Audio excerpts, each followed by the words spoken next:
Novel Perintah Kaisar Naga. Subscribe channel Novel Askadina. Bab 632. Sudah terlambat.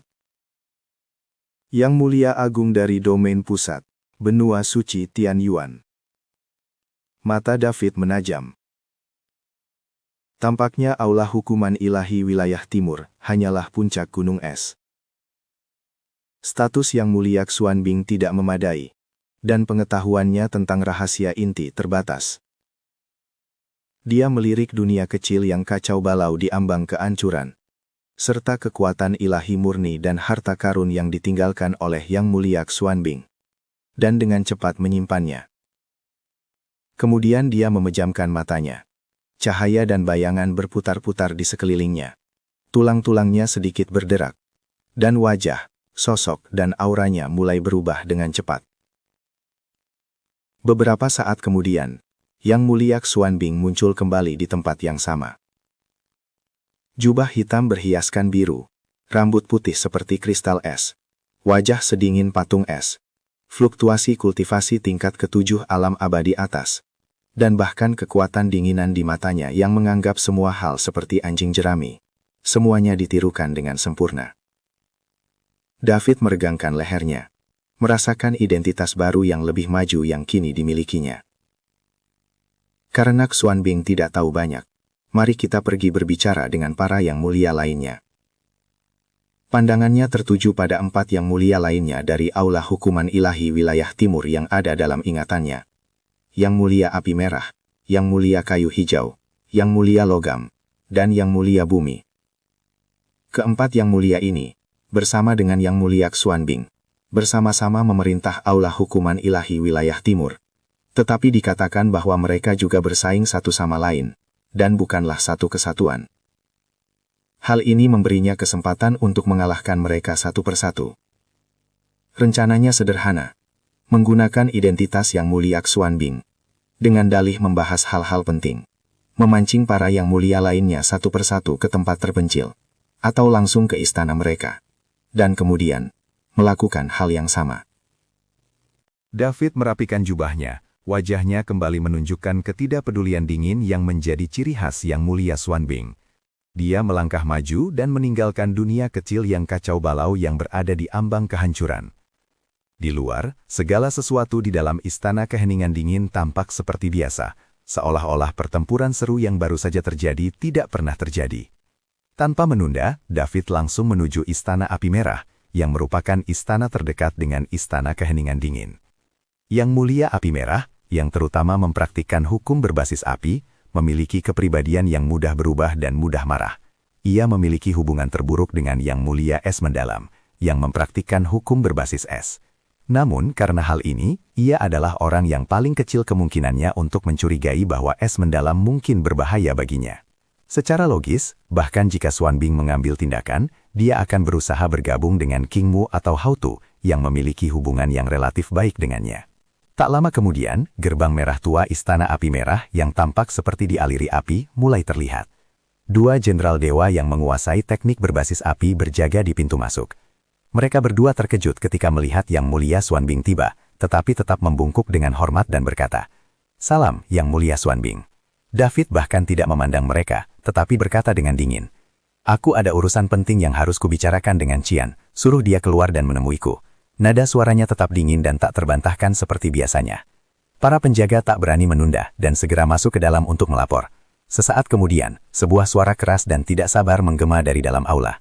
"Xuanbing, apa yang kau inginkan, dasar batu es tua? Katakan saja, aku sedang sibuk memurnikan kristal api inti bumi yang baru saja kudapatkan." Saat suara itu terdengar, seorang pria bertubuh kekar, setinggi 9 kaki, dengan rambut merah menyala dan mengenakan jubah merah tua, melangkah keluar. Dia tak lain adalah Yang Mulia Api Merah Tua. Ia dikelilingi oleh panas yang menyengat, dan matanya menunjukkan rasa jijik saat menatap David dengan sikap acuh tak acuh dan tidak sabar yang tak terselubungkan. David mencibir dalam hati, tetapi wajahnya tetap sedingin es, bahkan alisnya sedikit berkerut, menunjukkan sedikit rasa jijik. Ini adalah reaksi standar Xuanbing saat menghadapi Qian. "Tempat ini kurang nyaman, tolong ikut saya."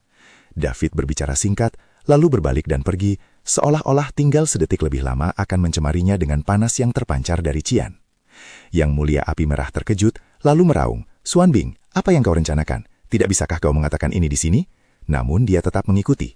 Dia juga penasaran mengapa pria dingin dan acuh tak acuh yang selalu berselisih dengannya itu tiba-tiba berinisiatif menghubunginya. Keduanya, satu demi satu, segera tiba di sebuah platform terpencil untuk mengamati bintang yang terletak jauh di dalam aula hukuman ilahi. Hanya sedikit orang yang datang ke sini pada hari kerja, dan area ini dikelilingi oleh formasi batuan yang terisolasi sehingga sangat cocok untuk percakapan pribadi. "Apa sebenarnya yang terjadi? Ceritakan padaku dengan cepat." Sang Yang Mulia Api Merah mendesak dengan tidak sabar. David perlahan berbalik, menatap Qian dengan tatapan dalam. "Qian, apakah kau tahu Qi primordial?" Pupil mata Crimson Flame Venerable menyempit tajam, ketidaksabarannya seketika berubah menjadi keterkejutan dan kewaspadaan. "Kau, bagaimana kau tahu kata ini? Ini adalah tabu yang dilarang keras oleh Great Venerable untuk disebutkan." Reaksinya menegaskan bahwa apa yang dikatakan Xuanbing itu benar. David melanjutkan dengan nada dingin, "Xuanbing, baru-baru ini, saya telah menemukan beberapa petunjuk yang mungkin terkait dengan kebocoran energi primordial.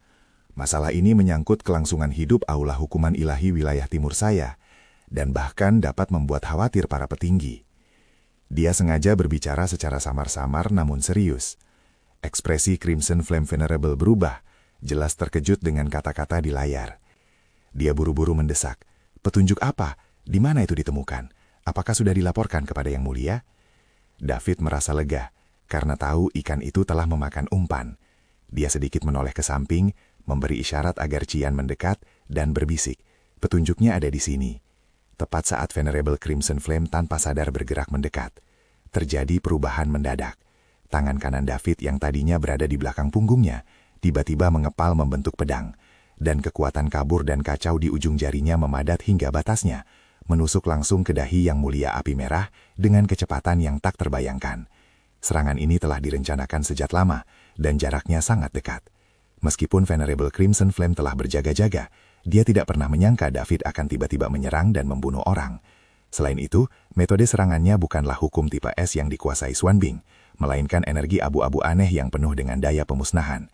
"Kau!" Venerable Crimson Flame hanya sempat melepaskan api ilahi pelindungnya sebelum sosoknya mundur dengan cepat. Tapi sudah terlambat. Kekuatan jari yang kacau itu menembus api ilahi pelindung yang didirikan secara tergesa-gesa, seperti pisau merah panas, menghantam dahi Yang Mulia Api Merah dengan ketepatan yang tak tertandingi. Enggak, suara yang lembut.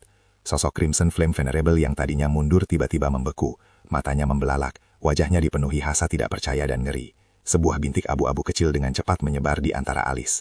Namun, Venerable Crimson Flame pada akhirnya adalah seorang ahli yang kuat di peringkat ke-7 alam abadi atas, yang terutama mengkultivasi hukum berbasis api dan memiliki vitalitas yang sangat gigih. Meskipun serangan jari ini sangat melukai jiwanya, serangan itu gagal melenyapkannya seketika seperti yang terjadi pada Yunting. Mengaum. Yang Mulia Api Merah mengeluarkan raungan yang menyakitkan dan penuh amarah, dan tubuhnya tiba-tiba menyemburkan kobaran api yang menjulang tinggi. Bab 6033. Konspirasi. Itu bukanlah api biasa, melainkan api ilahi pembakar langit, yang memadatkan kultivasi hidupnya dan asal mula hukum-hukum tersebut.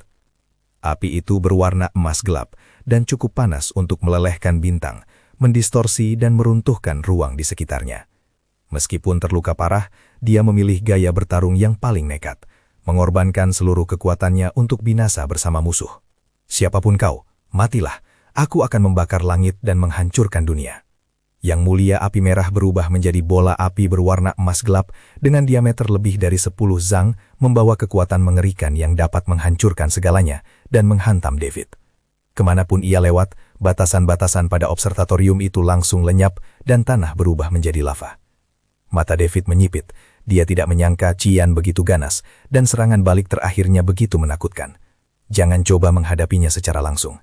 Kita tidak boleh membiarkan keributan ini tersebar luas. Dia menggerakkan tangannya dengan cepat, melepaskan gelombang kekuatan kacau yang menciptakan lapisan penghalang abu di depannya, sementara secara bersamaan mundur dengan cepat. Gemuruh. Bola api berwarna emas gelap itu menghantam penghalang kekacauan, menghasilkan raungan yang memekakkan telinga. Penghalang kekacauan itu hancur lapis demi lapis, tetapi setiap lapisan yang hancur itu menghabiskan sejumlah besar api ilahi. David terguncang oleh benturan yang sangat besar, menyebabkan darahnya mendidih, dan dia terhuyung mundur puluhan langkah. Memanfaatkan momen singkat ini, dia dengan paksa memanggil kekuatan kekacauan dan sekali lagi melepaskan sihir spasialnya. Penjara kekacauan. Dengan teriakan rendah, energi kacau di sekitarnya melonjak liar, membentuk sangkar abu-abu besar yang menjebak bola api emas gelap yang telah menjadi wujud transformasi dari Crimson Flame Venerable. Di dalam sangkar, retakan-retakan kecil yang tak terhitung jumlahnya dan kacau membuka dan menutup, terus-menerus mengikis dan melahap api ilahi seperti batu penggiling. Beri aku istirahat. Crimson Flame Venerable meraung dengan ganas di dalam bola api, tanpa henti menghantam sangkar kekacauan. Namun ini adalah wilayah kekuasaan David. Sangkar kekacauan sangat tangguh dan terus-menerus menyerap energi kacau dari kehampaan untuk mengisi kembali kekuatannya. Hanya dalam beberapa tarikan napas, bola api berwarna emas gelap itu menyusut hampir setengah ukurannya, sehingga kekuatannya berkurang drastis. David memanfaatkan kesempatan itu, kilatan dingin terpancar dari matanya. Dia membentuk segel tangan dan menunjuk ke tengah sangkar. Kembali ke kekosongan. Telan langit. Di tengah sangkar yang kacau itu, sebuah pusaran besar dan gelap yang tampaknya mampu melahap segalanya tiba-tiba muncul, memancarkan daya hisap yang mengerikan. Tidak! Sang Yang Mulia Api Merah mengeluarkan raungan putus asa. Api ilahi yang tersisa, bersama dengan jiwa dan tubuhnya tanpa ampun ditelan oleh pusaran gelap, dihancurkan, dan terurai menjadi kekuatan ilahi tipe api paling murni dan fragmen hukum. Beberapa tarikan napas kemudian, pusaran itu menghilang, dan sangkar yang kacau itu lenyap. Di platform pengamatan bintang, hanya tersisa sedikit kekuatan ilahi merah murni, beberapa harta karun, dan panas menyengat yang masih terasa. Sang Yang Mulia Api Merah telah dimusnahkan, baik tubuh maupun jiwanya. Wajah David sedikit pucat. Membuka dunia-dunia kecil dan menggunakan teknik Returning Void secara berturut-turut telah menguras tenaganya. Dia segera menyimpan hasil rampasannya dan beristirahat sejenak. Masih ada 3 lagi. Matanya sedingin es saat ia kembali berubah menjadi wujud Yang Mulia Xuanbing dan menuju ke target berikutnya, Istana Qingmu milik Yang Mulia Qingmu. Setelah belajar dari pengalamannya membunuh Qian, David menjadi lebih berhati-hati. Yang Mulia Qingmu ahli dalam ilmu-ilmu berbasis kayu, memiliki kepribadian yang relatif lembut dan memiliki hubungan yang baik dengan Yang Mulia Xuanbing. David dengan dalih menemukan bahwa keberadaan Qian mencurigakan dan bahwa ia dicurigai bersekongkol dengan pasukan perlawanan eksternal, membawa Yang Mulia Qingmu ke lokasi terpencil di belakang aula hukuman ilahi. Di sini, David tidak membuang-buang kata lagi dan melancarkan serangan mendadak. Master Aoki unggul dalam vitalitas dan pengendalian diri, membuatnya sangat mahir dalam menjaga nyawanya. Namun, hukum-hukumnya yang berbasis kayu sepenuhnya ditindas oleh kekuatan kekaosan, yang memiliki kemampuan untuk memusnahkan semua kehidupan. Setelah pertempuran sengit, seluruh kekuatan hidup Yang Mulia Aoki dipadamkan oleh David, dan jiwanya hancur total. Berikutnya adalah tanah tebal yang terhormat. Prinsip elemen bumi, pertahanan tak tertandingi, stabil dan kokoh. Dengan menyamar sebagai Xuanbing, David memancing Yang Mulia Bumi ke sebuah ruangan rahasia di bawah aula hukuman ilahi dengan dalih membahas penguatan pertahanan aula hukuman ilahi sebagai persiapan menghadapi potensi serangan. Di sini, David menggunakan sedikit tekanan dari menara penekan iblis dikombinasikan dengan kekuatan kekaosan untuk secara paksa menekan pertahanan mengerikan dari Yang Mulia Bumi yang sebanding dengan bintang dan bumi, akhirnya menghancurkan dan memusnahkan tubuh fisik dan jiwanya. Setelah membunuh 3 Venerable lagi secara berturut-turut, penggunaan kekuatan kekacauan David menjadi semakin mahir, dan pengalaman tempurnya menjadi semakin kaya. Meskipun tingkat kultivasinya belum mencapai terobosan, kekuatan tempurnya meningkat dengan pesat. Pada akhirnya, hanya Gengjin Venerable yang paling kuat dan paling waspada yang tersisa. Yang Mulia Gengjin terutama mengolah hukum logam, dan kekuatan serangannya tak tertandingi di antara 5 Yang Mulia Agung. Dia juga teguh, tegas, dan sangat cerdas. Hubungannya dengan Yang Mulia Xuanbing tidak begitu hangat, tetapi mereka saling waspada satu sama lain. David tahu bahwa dia tidak bisa lagi menggunakan tipu daya sederhana untuk menghadapi Gengjin. Dia memutuskan untuk langsung pergi ke pintu mereka. Dengan menggunakan identitas Xuanbing dan dalih bahwa mungkin akan ada perubahan besar di wilayah timur yang mengharuskan ke-5 Yang Mulia untuk mendiskusikannya bersama, dia langsung pergi ke istana Gengjin. Ini adalah konspirasi terbuka. Meskipun Gengjin ragu, dia tidak punya pilihan selain maju ketika ketiga yang mulia lainnya setuju. Istana Gengjin seluruhnya terbuat dari logam yang disebut Taibai Jingjin, yang berkilau dengan warna putih perakan yang dingin dan memancarkan aura yang tajam dan mengintimidasi. Di dalam aula, Yang Mulia Gengjin duduk di kursi utama. Ia tampak berusia sekitar 30 tahun, dengan wajah tegas, alis tajam, dan mata cerah, mengenakan baju zirah berwarna putih perak, dan membawa 2 pedang panjang bersarung yang disilangkan di punggungnya. Ia bagaikan senjata ilahi tak tertandingi yang terhunus, memancarkan aura yang tak terkalahkan dan tajam. Melihat Xianbing tiba sendirian, secercah keraguan terlintas di mata Yang Mulia Gengjin, tetapi ia tetap tenang di luar. Xianbing, kau mengirim pesan yang mengatakan bahwa telah terjadi perubahan besar di wilayah timur, dan kita berlima perlu membahasnya bersama. Di mana Qian, King Mu, dan Hou Tu? Ekspresi David dingin saat dia berkata dengan tenang, mereka akan segera tiba. Saya datang lebih dulu karena ada hal penting yang ingin saya konfirmasikan dengan Anda secara pribadi. Bab 6034, pria yang akan mengambil nyawamu. Apa itu? Tatapan Yang Mulia Gengjin setajam pedang, seolah ingin menembus penyamaran David. David melangkah beberapa langkah lebih dekat dan merendahkan suaranya. Ini tentang aktivitas luar biasa baru-baru ini di jalan menuju surga.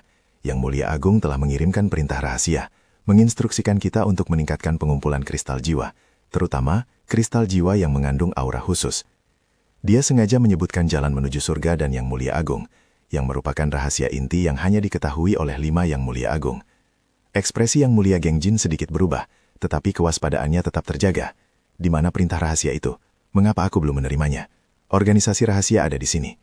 David mengulurkan tangannya, dan selembar giok yang memancarkan cahaya keemasan samar muncul di telapak tangannya. Ini adalah fluktuasi unik yang telah ia simulasikan dari ingatan Xuanbing ketika Yang Mulia Agung memberi perintah. Tatapan Yang Mulia Gengjin tertuju pada gulungan giok itu, dan indera ilahinya secara tidak sadar menjangkau untuk memeriksanya. Saat indera ilahinya menyentuh lempengan giok itu, mutasi dan regenerasi, gaun giok itu meledak dengan suara keras. Itu bukanlah ledakan biasa, melainkan berubah menjadi jarum-jarum halus berwarna abu-abu yang tak terhitung banyaknya dan kacau, yang menghujani wajah Gengjin Venerable. Pada saat yang sama, sosok David tiba-tiba bangkit, dan kekuatan kekacauan meledak dengan dahsyat. Tangannya berubah menjadi bayangan telapak tangan yang tak terhitung banyaknya, menyelimuti titik-titik vital tubuh Yang Mulia Gengjin. Itu jelas jebakan. Meskipun Yang Mulia Gengjin terkejut, beliau tetap tenang, seolah-olah beliau telah bersiap sejak awal. 2 pedang di belakangnya terhunus dengan bunyi dentang, berubah menjadi 2 energi pedang berwarna perak putih yang merobek langit dan bumi. Satu menebas ke arah jarum kekacauan, sementara yang lainnya membelah langsung ke gerbang David. Pada saat yang sama, tubuhnya diterangi oleh baju zirah ilahi Gengjin yang mempesona, dengan runa-runa halus yang tak terhitung jumlahnya mengalir di sekelilingnya, seketika meningkatkan kekuatan pertahanannya hingga batas maksimal. Ding ding ding ding, serangkaian suara dentuman keras terdengar. Sebagian besar jarum kekacauan hancur oleh energi pedang, tetapi beberapa masih menembus pertahanan dan mengenai zirah ilahi Gengjin, meninggalkan lubang-lubang kecil yang mengikis cahaya spiritual zirah tersebut. Energi pedang yang ditebaskan oleh Yang Mulia Gengjin ke arah David berhasil dipantulkan oleh telapak tangan abu-abu David yang terbentuk dari kekuatan kekacauan. Kau bukan Xuanbing, siapa kau? Yang Mulia Gengjin meraung, matanya menyala-nyala dengan niat membunuh. Dia sekarang yakin bahwa orang di hadapannya bukan lagi Xuanbing. Kekuatan abu-abu itu, yang dipenuhi aura pemusnahan, sama sekali berbeda dari hukum-hukum berbasis es milik Xuanbing. Dialah yang akan mengambil nyawamu. David tak lagi berpura-pura, sosoknya bergerak secepat kilat, dan dia bertarung melawan Yang Mulia Gengjin. Aula Gengjin seketika dipenuhi dengan energi pedang yang mengerikan dan kekuatan yang kacau. Energi pedang logam geng berwarna putih keperakan itu sangat tajam, mampu memotong apapun. Kekuatan yang kabur dan kacau itu memusnahkan segalanya dan melenyapkan hukum alam. Keduanya bertarung dari dalam istana hingga keluar, dari darat hingga udara. Kemanapun mereka pergi, istana runtuh, bumi retak, dan formasi hancur berantakan. Yang Mulia Gengjin benar-benar sesuai dengan reputasinya sebagai yang terkuat di antara kelima Yang Mulia. Serangannya ganas dan tak tertandingi, dan kemampuan pedangnya sangat luar biasa. Setiap tebasan pedang mengandung kekuatan mengerikan yang mampu memutuskan hukum alam. David mendorong kekuatan kekacauan hingga batasnya, mengubahnya menjadi penghalang abu-abu, jejak telapak tangan, dan energi kepalan tangan, yang terus-menerus bertabrakan dan mengikis energi pedang Gengjin. Pertempuran ini lebih sengit dan berbahaya daripada pertempuran-pertempuran sebelumnya. Semakin Gengjin Venerable bertarung, semakin takut dia. Meskipun lawannya hanya berada di puncak peringkat ke-9 alam dewa abadi, tingkat kekuatan abu-abu itu terlalu tinggi. Ketika chi pedang Gengjin miliknya menyerang, ketajamannya cepat terkikis dan kekuatannya sangat berkurang. Selain itu, kesadaran tempur lawan sangat tinggi dan menakutkan, dan dia selalu dapat menetralisir serangan paling ganasnya dengan biaya minimal. Kita tidak bisa berlarut-larut. Anak ini sulit diprediksi. Kita harus segera menyelesaikannya. Kilatan tajam muncul di mata Gengjin Venerable. Tiba-tiba ia menggigit lidahnya dan memuntahkan seteguk sari darah ke pedang kembarnya. Jalan agung logam Geng membunuh makhluk abadi dan menghancurkan para dewa. Kedua pedang itu tiba-tiba menyatu menjadi satu, berubah menjadi pilar pedang menjulang tinggi berwarna putih perakan. Banyak sekali rune kuno muncul di pilar pedang, dan fenomena mengerikan seperti jatuhnya para dewa dan keruntuhan bintang-bintang pun samar-samar terlihat. Serangan pedang ini mewujudkan kultivasi seumur hidup, esensi, darah, dan pemahaman hukum dari Yang Mulia Gengjin. Ini adalah serangan terkuatnya, posesing kekuatan mengerikan untuk membunuh mereka yang setara dan bahkan mengancam mereka yang berada di peringkat ke-8 alam abadi atas. Pilar pedang itu mengunci target pada David dan menebas ke bawah dengan raungan yang menggelegar. Kemanapun ia lewat, ruang angkasa hancur berkeping-keping, seperti kaca yang rapuh, menampakkan kehampaan yang gelap dan bergejolak. Menghadapi serangan pedang yang dahsyat ini, ekspresi serius muncul di mata David. Dia tahu dia tidak bisa menyimpannya lebih lama lagi. Dia menarik napas dalam-dalam, dan kekuatan kacau di dalam tubuhnya beredar liar dengan kecepatan yang belum pernah terjadi sebelumnya. Cahaya abu-abu kabur bersinar terang di sekelilingnya, seolah-olah dia telah berubah menjadi dewa yang kacau. Dia perlahan mengangkat tangannya dan menahannya di depan dadanya. Lalu sebuah bola cahaya abu-abu kecil, namun tampaknya mengandung esensi kelahiran dan kematian alam semesta, dengan cepat mengembun. Kekacauan kembali ke asal, kehancuran besar. Dengan suara beratnya, bola cahaya abu-abu itu tiba-tiba membesar, berubah menjadi pusaran abu-abu berdiameter sekitar 10 kaki, menuju ke pilar pedang menjulang yang turun. Tidak ada suara, atau lebih tepatnya, semua suara ditelan oleh pusaran abu-abu itu. Pilar pedang berwarna perak putih itu menebas ke dalam pusaran abu-abu, tetapi seperti lembu lumpur yang memasuki laut tanpa menimbulkan riak sedikitpun. Kekuatan dahsyat pilar pedang, yang mampu membunuh makhluk abadi dan dewa, tanpa ampun terurai, ditelan, dan dimusnahkan oleh pusaran abu-abu. Beberapa saat kemudian, pilar pedang yang menjulang tinggi itu lenyap sepenuhnya. Pusaran abu-abu itu hanya beriak sedikit sebelum perlahan menghilang. Wajah Gengjin Venerable pucat pasi, auranya sangat lemah, dan matanya dipenuhi keputusasaan dan ketakutan yang luar biasa. Serangan terkuatnya dinetralisir dengan begitu mudah. Tidak, mustahil, apa, kekuatan macam apa ini? Dia bergumam pada dirinya sendiri. Hatinya yang berpegang teguh pada ajaran Taoisme hancur berkeping-keping. Wajah David juga memucat. Jurus kekacauan kembali ke asal penghancuran besar yang baru saja dia gunakan telah menghabiskan banyak energi. Namun ia tidak memberi Gengjin Venerable kesempatan untuk menarik napas. Ia melesat dan muncul di hadapannya, menekan telapak tangannya ke atas kepalanya. Kekuatan kekacauan melonjak masuk, seketika menyegel semua kekuatannya. Bab 6035, menjadi sasaran. Sekarang, kamu bisa menjawab pertanyaanku dengan benar. Tatapan mata David sedingin es. Ceritakan semua yang kau ketahui tentang ras dewa, kristal jiwa, jalan menuju surga, Yang Mulia Agung, Chi Primordial, semuanya. Yang Mulia Gengjin tertawa getir. Kau bisa membunuhku. Jika kau menyentuh rahasia inti, batasan dalam jiwaku akan otomatis aktif, dan aku akan musnah, jiwa dan raga. Aku tidak akan memberitahumu apapun. Ya, bibir David melengkung membentuk senyum dingin. Kalau begitu, mari kita lihat apakah kekuatan kekacauanku dapat mematahkan batasanmu terlebih dahulu, atau apakah batasan itu dapat dipicu terlebih dahulu. Sembari berbicara, ia memanipulasi secercah kekuatan kacau yang halus, namun sangat murni, seperti alat pendeteksi yang paling terampil, dengan hati-hati menyelidiki kedalaman jiwa Gengjin Venerable, menuju runa pembatas berwarna emas yang samar-samar terlihat. Saat kekuatan kacau itu bersentuhan dengan runa pembatas, runa itu tiba-tiba menyala, dan akan meledak. Namun pada saat itu, cahaya abu-abu terang bersinar di mata David, dan gumpalan kekuatan kacau itu tiba-tiba terpecah menjadi benang-benang yang lebih halus, membungkus seluruh lapisan runa pembatas lapis demi lapis, seperti membungkus pangsit nasi. Mendesis, cahaya abu-abu dan keemasan berbenturan hebat, saling mengikis. Runa-runa pembatas berjuang mati-matian, mencoba menghancurkan diri sendiri, tetapi ditekan dan dikikis dengan kuat oleh kekuatan kekacauan. Yang Mulia Gengjin mengerang kesakitan, dan darah berwarna emas pucat merembes dari 7 lubang tubuhnya. Waktu penggunaan 1 batang dupa penuh telah berlalu. Pop, terdengar suara lembut, seperti gelembung yang pecah.